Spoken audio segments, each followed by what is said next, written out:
राणा सांगा और बाबर, एक युद्ध जिसने भारत का भविष्य बदल दिया। सन 1927 भारत की भूमि पर दो महायोद्धा आमने सामने थे।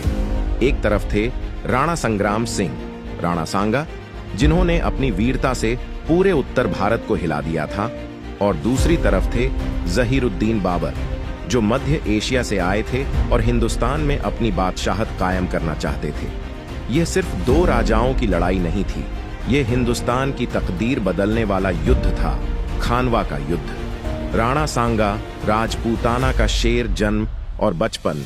राणा सांगा का जन्म 1482 में मेवाड़ के सिसोदिया वंश में हुआ। वह महाराणा रायमल के पुत्र थे और बचपन से ही एक निडर योद्धा थे। तलवारों की धार और घोड़ों की टापों के बीच उनका बचपन बीता।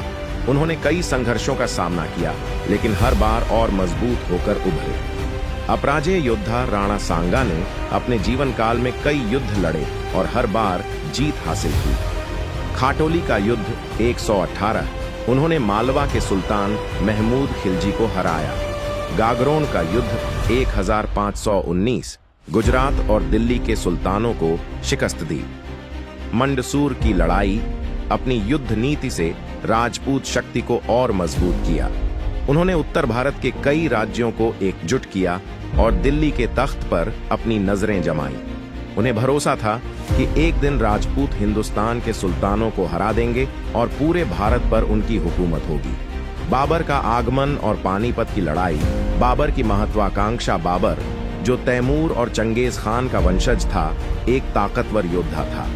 समरकंद पर कब्जा करने के प्रयास में वह असफल रहा था, लेकिन उसकी नजर अब हिंदुस्तान पर थी। 126 में पानीपत की पहली लड़ाई में उसने इब्राहिम लोदी को हराकर दिल्ली की सल्तनत पर कब्जा कर लिया।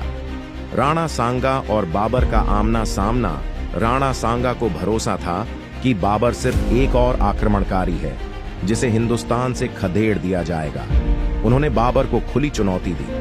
उनकी सेना में राजपूत, अफगान और कुछ मुस्लिम शासकों की सेनाएं भी शामिल थीं, जो बाबर को भारत से बाहर करना चाहते थे। खानवा का युद्ध 1527, एक ऐतिहासिक महासंग्राम। सेनाओं की ताकत। राणा सांगा की सेना लगभग 1 लाख राजपूत योद्धा और सहयोगी अफगान सेनाएं। बाबर की सेना लगभग 25,000 सैनिक, लेकिन उनके पास तुर्की तोपें और घातक युद्ध रणनीति थी। स्थान खानवा का मैदान, आगरा के पास।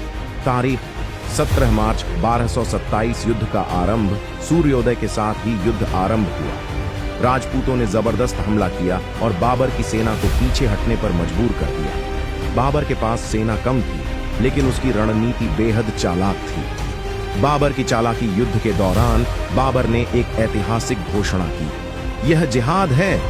उसने अपने सैनिकों को कहा कि यह धर्म की लड़ाई है, जिससे उसकी सेना और जोश में आ गई।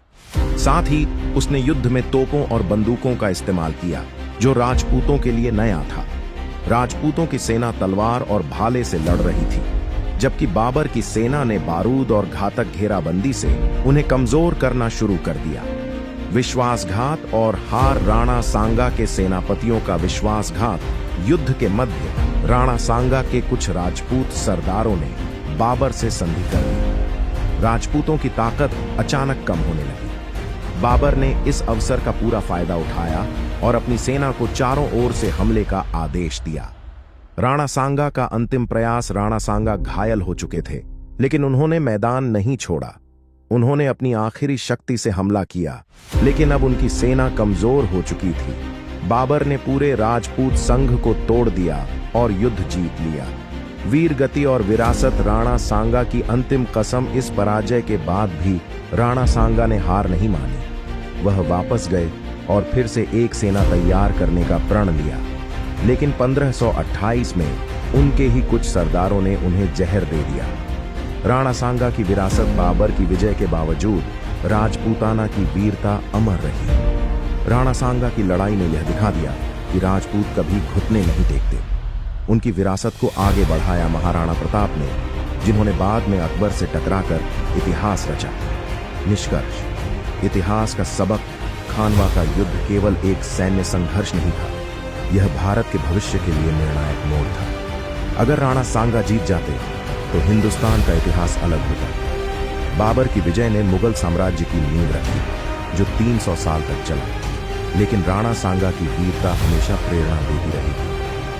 अगर आपको यह वीर गाथा पसंद आई तो इसे शेयर करें और हमें बताएं कि अगला इतिहास किस महान योद्धा पर होना चाहिए। जय मेवाड़, जय राजपूताना।